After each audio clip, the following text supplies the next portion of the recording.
Hi, my name is Matt Perez. I'm here in rHatchery.live, and Jose is in Portugal, so he will not be joining us today.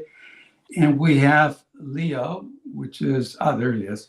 How you doing? He's our guest today, and we did a little bit of chatting in the background, and it seems like we're aligned in a lot of things. And that's that. So ask your questions in the chat, and I'll try to translate them here. And by all means, read the book. Yeah, I pressed the correct hand. And the book is called Radical Companies Without Bosses or Employees, and I'll let you find out what that is. So, Leo, welcome to the show, and tell us about what you do for the earth and stuff like that. Hi, Matt, and thanks for having me on. It's a real treat to be here from the other side of the Atlantic and the States. I started this company, EdenLab, last year, but I've been harboring it for a long time. You know, when you have an idea in your mind or in your heart, and you know you need to do it. Yep. And I just could see that there was an opportunity to think differently about how we handle the challenge of climate change, and some people call it climate breakdown, and how we might speed up the process of reacting to it, adapting to it, preventing it, reducing it. And I could just see a gap. And I can tell you the story, if you like, of where I came from. Yeah, it might be worth saying, please. Like, I'd been in marketing and advertising for a long time. Because when I was young, it looked cool and it was fun, and we made videos and music, and it seemed like a fun thing to do. But slowly, I guess, over that period of time, and it was a long time, like decades, I began to become, particularly more recently, much more aware of what was happening in our world around us. And I would look in my kids' eyes and kind of question whether what I was doing with my talents, or whatever, such as they are, was really, doing enough good and valuable enough and helpful enough to the world and my kids. I was working. Go on, you want to jump in? No. No, and I was working in a particular moment. I was working on a project for a big food company, big American-owned food company, like it's in everyone's kitchens. And we were helping them tell their sustainability story. And this wasn't greenwash. This wasn't saying things that weren't true. And we'd been really careful, and we'd done a really careful audit, and we got specialist help, and we were really clear that we weren't lying about what they were doing. But as I finished that project, I realized that sure, we might have helped them tell the story, their sustainability story, but nothing had changed in the company. And I had this phrase in my mind that was like, we're just painting deck chairs green on the Titanic. And I just knew there had to be another way. And that was the genesis of a change in lifestyle, a change in life, and the birth of a new company called EdenLab. Good for you. So that was your transformation moment. So what do you do? What does EdenLab do? Yeah, so we work with big companies to make them more sustainable, and sustainable companies to make them bigger. Right. So I'm really, really keen. I've set myself, and we've set ourselves a goal to remove and reduce 5 million tons of greenhouse gas over the next 5 years, which is, it's not an insubstantial number. It's something like, let's say, 5 million flights from New York to London, say. But how do you achieve that? And it's really like, it's a bit, for me, that's a bit, I was one guy. It's bigger now, there's more of us now, but it was one person to start with. How do you do that? And two ways. One is you work with big organizations that are polluters, and you help them stop doing it and find better ways to do it. Or, and this I think is harder, but possibly where we end up, helping really small enterprises that have, or people that have an exponentially powerful idea for how they might remove carbon from the atmosphere to grow quicker, to get to scale fast. So, but look, at the end of the day, I believe we're all going to face into this challenge one way or another, whether we like it or not, in the coming 5, 10, 20 years. And it will be, to me, it's going to be bigger than digital, which I know sounds crazy, but maybe we can talk about that later. But I agree. And then you have to say, what skills have you got that you can use? And mine happen to be, I'm quite good at thinking strategically and planning, and I'm quite good at being good at changing behavior and shaping aspiration and helping companies innovate over 20 years. So can I repurpose that stuff in a way that might be useful? And that's kind of where we are. So we work with some big companies in some difficult sectors, like household care, detergent, like travel. I mean, travel is a real problem. Like the plane is the elephant in the room when it comes to decarbonizing travel. Mm-hmm. I'm sure you know that. And but we're also working with food companies, and we work with some smaller firms, and just trying to find ways to help them not go out of business, but sort of switch the way they make their money from, I call it, create a clean share of market. How could you move from, because at the moment you've got a dirty share of market and so do your competition. How would you have a clean share? How would you find a way? So I'm trying to draw people through to the future through seeing that they can have a viable business in the future. And my guess, I might be wrong, but my guess is we will work in organizations of people, and we can discuss with you like how they're organized, that's a thing, but that people will probably need jobs and people will probably want to get paid somehow in 10, 20 years time. So how do we use that for good rather than for evil? That's part of that philosophy for me. So how do you avoid the greenwashing that happened before in the big food, bad American company? Because I talked to somebody in private, not here in the podcast, who is an ESG expert, whatever that's for. And this is the problem with ESG is that there's 1,000 ways of working around that and cheating and greenwashing. And Paul Allard, who I think was the first or the second person we talked to, said, "Oh, what I do is simple. I show him a list of companies that are bullshit, and I show him a list of companies that are good that I've realized that I've identified as yes, when they say they plant a tree, they plant a tree, and when they say they get rid of a cow, they get rid of a cow. So how do you avoid that? Particularly in a big company, which I tend to say big bad company, but it's really hard. It's really hard, and not least because they're the product of a certain system that we operate in or we live in today. I think we're both interested in changing, and that system is stacked up to operate in a certain way, and they were successful in the system, and the system doesn't necessarily favor doing things the way it's good for the planet or people, really deep down. right. So it's the context, the water in which they swim is kind of challenging. For me personally, and this is going to sound like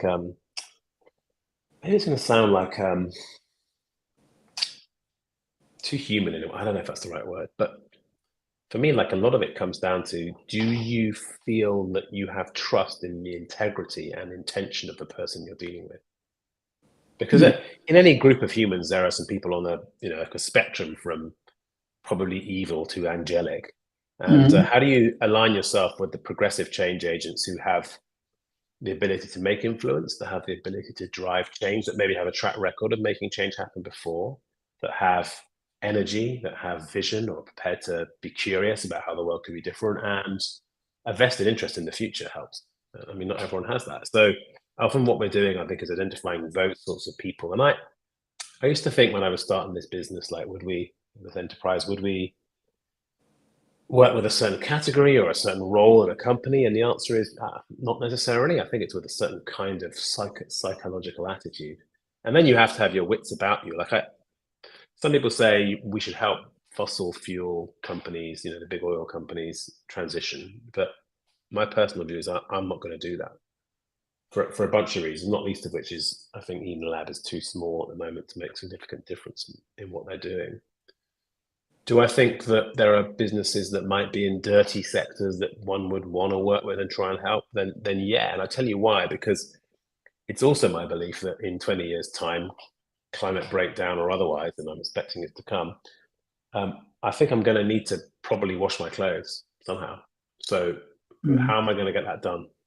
And maybe we'll come up with some amazing technology that solves the problem of carbon in clothes washing, but it's not there yet. Or I'm probably going to need to buy a pair of I don't know if what you guys call them in the States. Do you call them underpants? Like your undergarments, your trunks, your shorts. Like, I'm being silly, but kind of not, because like, where is that coming from? We have to get it from somewhere. Maybe we'll knit them ourselves, or you might grow it in the garden. I don't know, but what the future holds. But my view is that we're going to still need some of these basic commodities. So I would rather switch all of us to buying them from people who are doing it in a safe, kind, generous, inclusive way, rather than buying them from some exploitative supply chain that doesn't care about its environment, that's destroying the biodiversity in the production of the product. So, and eventually, who knows? And eventually, that will be a distinction, a differentiator for companies to say, "Hey, we do things the right way, and here's all the data. You know, we're transparent. Here's all the data." That will buy them competitiveness, I guess. And God, I hate that word. Well, it gives them a right to survive, a right to play, probably in the future, as opposed to getting. I think there's lots of people working in businesses right now that I call them zombie companies, and there may be a financial definition, but my definition is that they're already dead. You just don't know it yet. But they're working in a dead enterprise. Like it won't be around in 10 years' time, because things have changed so much that if you're not playing the game the right way and you're not ahead of the curve and thinking what's coming next, you're kind of out. You're going to be out of business. Right. This ESG thing that you mentioned, I mean, we should touch on it. Like, in case anyone doesn't know, it's that environmental, social, and governance kind of way of thinking, and it's really an investment mindset, and it's thinking about handling risk and thinking about risk. I'm sure you know this, and the problem with it is it's scored in 1,000 different ways at the moment, and therefore it's not really clear how can Exxon have at some point had a better score on ESG than Tesla. I mean, you guys will know more about those companies. They're from your part of the world than mine, but that doesn't make sense. And so for me, it's been a useful pressure point in the world, but I think there are other more interesting ones coming that will force much more radical transparency, much more inclusive models of doing business, because we'll be forced to get there. I'm kind of a visionary and prophet of doom in equal, like a utopian and a doomist at the same time, which is a strange place to inhabit, but I think that's a healthy place to be. No, it's a healthy kind of thing, because we either end up in one or the other. And right now we're heading for the doom side because we're focused on money so much, and that's all that counts. So your gas companies and those kinds of companies, no matter what you say, they're going to go, but we're going to make less money in the next quarter. And I have to report to the board that we're going to make more money next quarter. Yeah. And that stops all the arguments. And then comes the greenwashing is, can we do something to make it look like, they don't say it that way, but that's the problem. And now my part, what I told you, that we tried to frame it from a radical perspective, where our approach is really simple. Is you start with people, and then you experiment, and then you have co-ownership and co-management on top of that, and you need tools and stuff like that. So a lot of what you were hoping for, a lot of what you're trying to do, strikes me as being in line with that, in the sense that we want to see companies get better. I have no problem with bigger. I have no problem with money, but businesses, and I make a distinction, businesses have to become companies. And the reason I make the distinction is companies come from the Latin compan, and it's breaking bread together. Yeah, I like that a lot. So people that break bread together won't do anything stupid like put shit in their sandwich and hand it to the other guy, because the guy's seeing, which just put scrapping shit. Oh, but it's bigger. It's bigger. Don't you want a bigger sandwich? And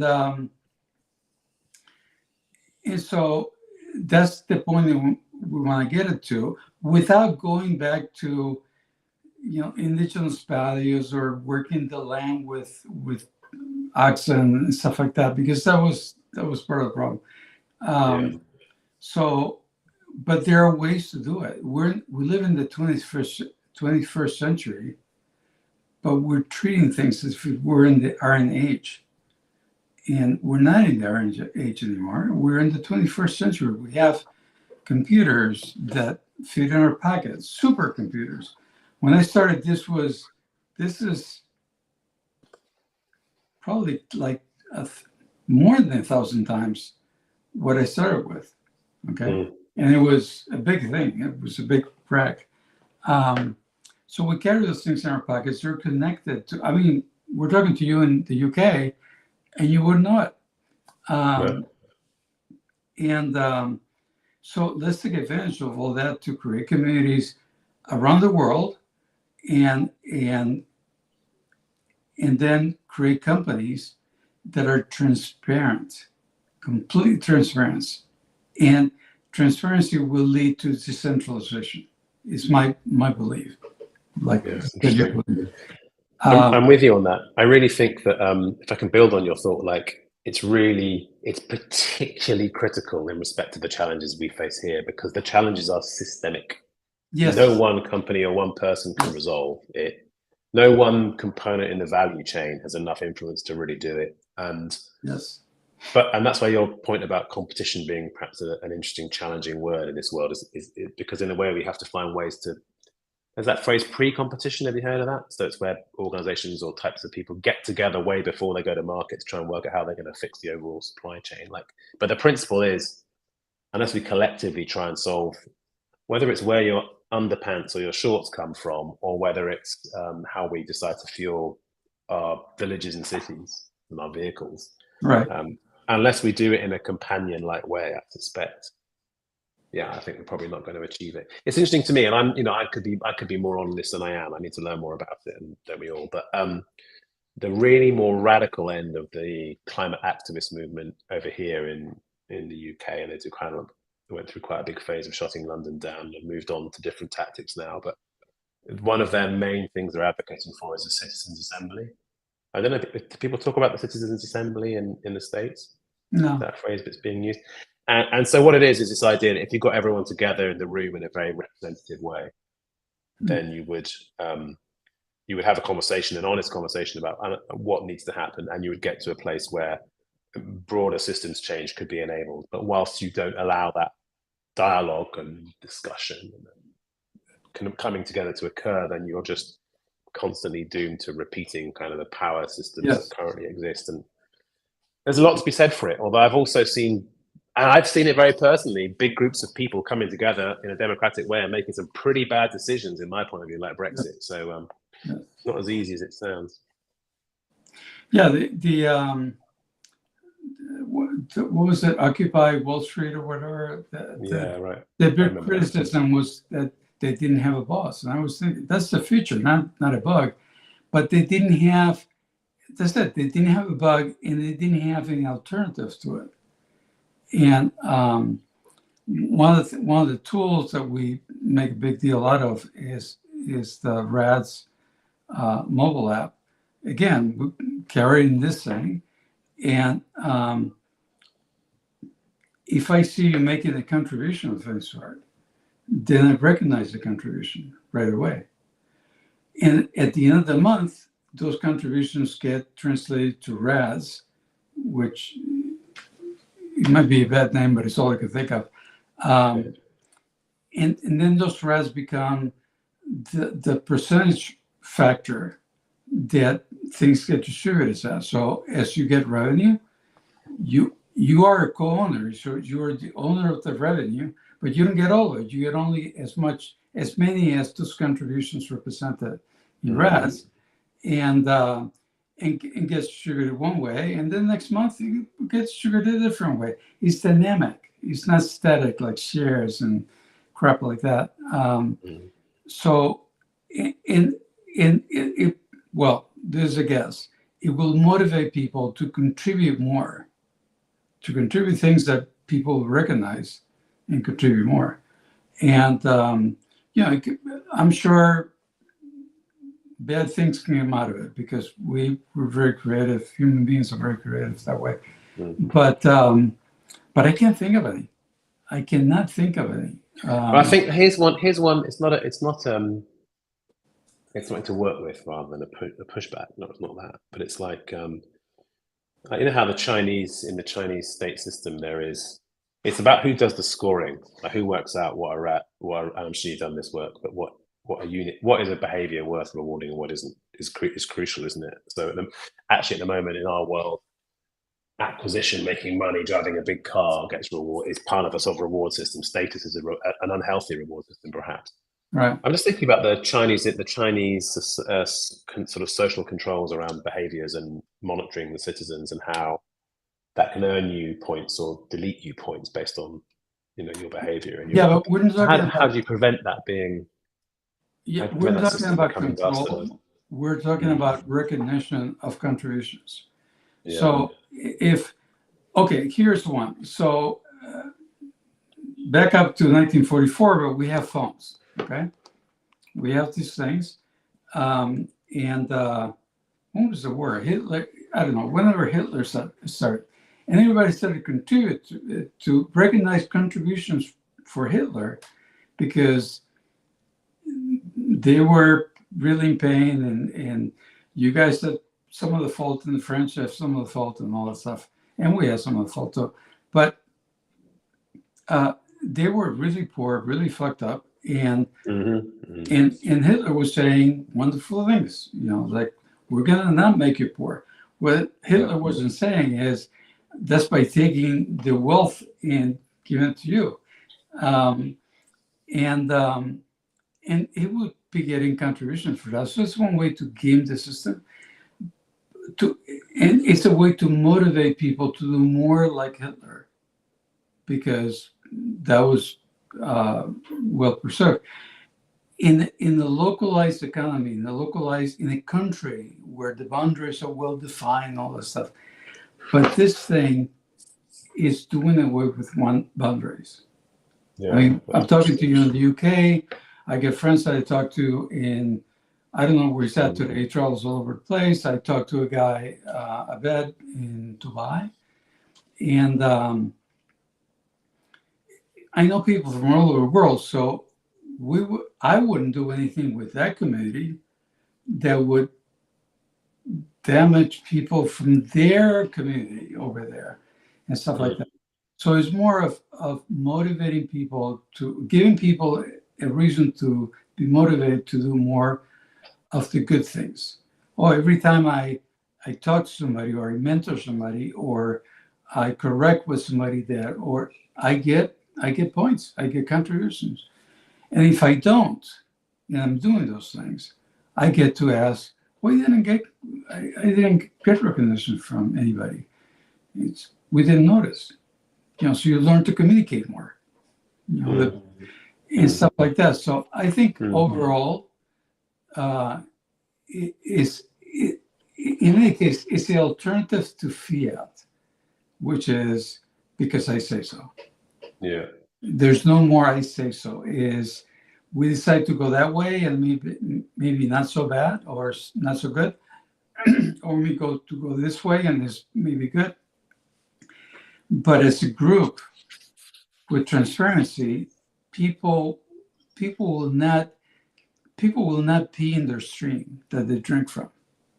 And when everybody's peeing in their stream because, oh look, it's mixed yellow, a co-owner will come up and say, that's not such a good idea because I live down the stream and I drink that yellow. And I don't want to drink that yellow, so please stop peeing. And again, because it's one of the communities saying that it's more believable, it's not people scaring, it's not Fox News, it's not, you guys have a similar one in the UK, but I don't know what it is. And it's not an anonymous source of bullshit. It's somebody that you work with, that you break bread with every day. And you tend to gravitate towards the better. My guess. Yeah. And, Help me think something through then, because I like that, and I'm really interested in how we can make it work harder and further and stuff. So one of the challenges that I think we collectively need to get our heads around and live with is, at the moment, people don't pay the real price of the things they buy. yes. Right. So no, the company isn't paying for the water it draws out of the ground. It doesn't pass it on to you in price. It doesn't pay for the carbon it's emitting. It passes it on. Doesn't pass on the price of that to you. You don't have to take account of how much you're using or not using. It's kind of, we would like you to sort of spend less carbon and ruin the world less, but hey, there's no control. So there's no kind of restriction. And we need to move to a space where collectively we all agree that actually, I mean, it's going to happen sooner or later, right? By the way, but it's a question of how we get there, I think. Yes. We have to pay the price. Sooner or later, we are going to have to pay somehow the real price of things, and that may mean that you're not taking that long haul flight because it's just you've done your thing this year, and collectively we've agreed that's enough. It's kind of how does one get to that level of transition in it? That's I'm fascinated by. How do you get to that place in a way that feels like we all agreed to do it together, rather than say governments telling their people, right, we're now going to tax you for your carbon, we're now going to price carbon into the food products in the supermarket, in the hypermarket, or whatever. I should say at this point that I'm Cuban, and I grew up in Cuba, and government is not the solution. Governance is the solution, but government is not, because if Trump had had his way, we would have ended up like Cuba in this place. Yeah. So, and then I wouldn't know where to go. And I don't think we're all going to sit down around the table and agree that we're going to have 5 flights a year and 6 flights a year. A committee may say, we should cut on our flights. And somebody will say, no, why should I cut on our flights? Okay. But 90% of that community says, yeah, we should cut on flights. And it'll be more of you pledging 6 flights a year, or 3 flights a year, or 10 flights a year. You pledging that much, not the community agreeing on 6. Oh, because 6 is between 5 and 7, it's a magical number, and all that stuff. So I don't think it'll be a mandate. It'll be more of a pledge for the community to, let's try to stick to 3, and if we do more than 3, then I agree to give some of my rats to a banner. It's another part of the system. So there'll be things like that, and then this community will have overlap with this community, and this community will say, oh, in the previous community we limited the number of flights, and we say, oh no, we get a plane that flies with sunlight, but we can only do 2 flights a year. And then these people will say, oh, we'll do, I pledged 3 over here, I'll do 2 with you, which count for nothing. So I can do 3 and 2, 5. And so there'll be that kind of an organic thing. And that stuff can travel pretty quickly. Again, because of this puppy and the overlap that we have all over the world. I mean, I talk to people from all over the world every day. And I don't fly anymore. I'm down to 1 flight a year or 2, and that's it. And so, and we're planning to go to Europe and do a round thing on trains. Yeah, it's cool. It's a slightly smaller carbon footprint, but it's better than getting on a plane and all that stuff. So but I think if you mandated, no, you can't do a flight on me, I would say, oh yeah, screw you. That's exactly right. And I think that's the interesting tension will be like, if you say to someone, I don't know, like a plumber with a truck, right? And you say, you can't you say to the plumber on the truck, you can't fill up your truck with gas this week. You can just see the pushback will be kind of significant. There is this interesting number which I've come across a few times, which is, and I haven't read the actual study, but it says that once 25% of the population is behaving in a certain way, then it's the tipping point. It's the point at which the remainder will come across, and you just need to get to 25%. And I think what's happening in some parts of society now, in both in the States, in Europe, elsewhere, and not everywhere, and not distributed evenly, but is the beginning of subtle shifts like that. Probably more like 15%. I think I've read the same thing, and 25 is tipping point, but whatever it is, it's exponential. So it'll start here. Yeah, that's cool. It'll grow exponential, right. And some people go to extremes: 1 flight per year, no flights per year. We got to walk everywhere.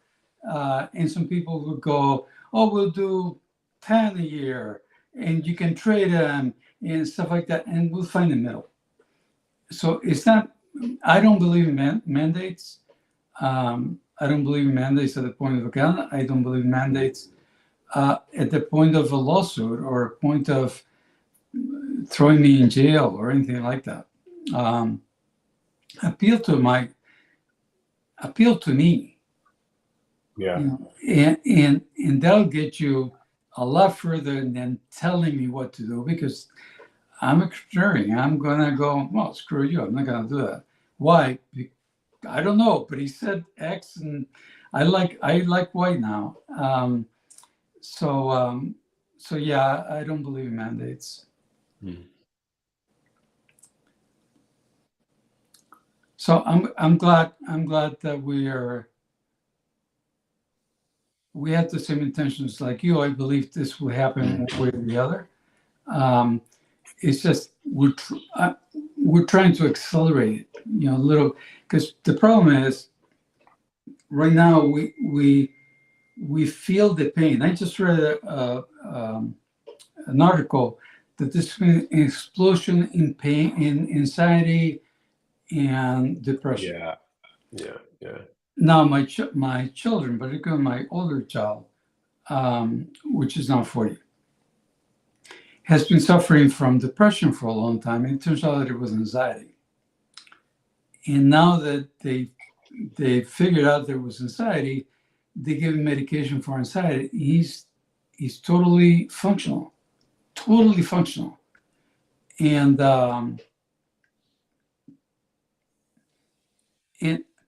to me, it's that younger people post 1972, have been closer to the pain. The economy has been going that ways. Of course, wealth of the few, selected ones that are going that way, but they've had less opportunities and stuff like that. And they can detect, they can sense the fiat system, even though they don't have the name for it. They can sense that it's painful. It's not me. I was fully fiat. I was like, and I am full of fiat in a lot of ways. In that, if something hurt, that's good. Let's make it hurt more, and stuff like that. But not my kids. And my kids are 82, 85.